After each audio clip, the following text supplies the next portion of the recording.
Les bébites sont sur toutes les lèvres présentement.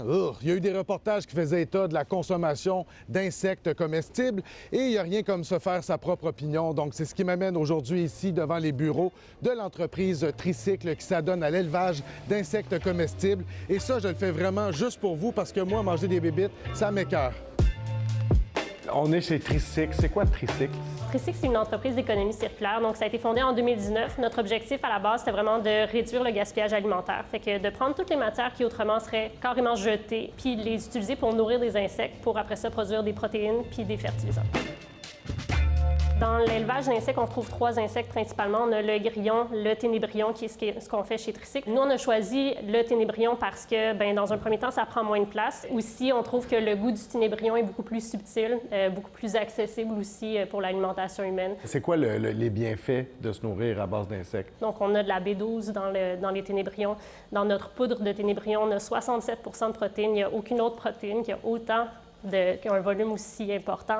On va trouver aussi de la chitine. Ça a des effets prébiotiques, fait que ça va aider à la digestion. On a du zinc, du potassium, des oméga 3, des oméga 9, 9 acides aminés. Bernard, merci de vouloir nous éclairer un petit peu. Est-ce que c'est vrai que c'est si bon que ça, des bébites? Oui, c'est vrai que manger des insectes, ça pourrait être bon pour la planète parce que ça demande beaucoup moins de ressources, autant en eau, en énergie. Les insectes contiennent plein de nutriments qui peuvent être super bons pour la santé. Et si on regarde juste les arguments rationnels, ça peut être intéressant de consommer des insectes. Sauf qu'il faut passer par-dessus cette barrière psychologique du dégoût si l'industrie veut qu'on se mette à manger plus d'insectes. Tu as l'air d'avoir une certaine curiosité. Est-ce que tu te laisses tenter par une dégustation? J'ai 3 choses à te faire goûter. Oui. Si tu veux, on peut y aller par degré d'implication, vu que tu as un peu peur. OK. Ça, c'est les craquelins. Oui. Et dans le fond, c'est à base de... En fait, c'est à base de farine de ténébrion. Fait que c'est vraiment la lave qu'on va venir broyer en farine puis qui va être intégrée avec d'autres ingrédients dans ce craquelin-là. Ça goûte le barbecue.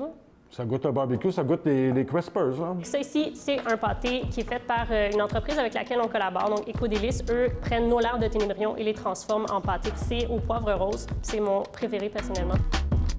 Ça demande une plus grande ouverture que les craquelins, mais c'est pas méchant. Est-ce que tu es prêt à aller next level? Je suis prête. Ça, c'est les larves. Oui, c'est les larves d'insectes. J'y vais. Vas-y. Tu le croques? Ben oui. Bien, certainement.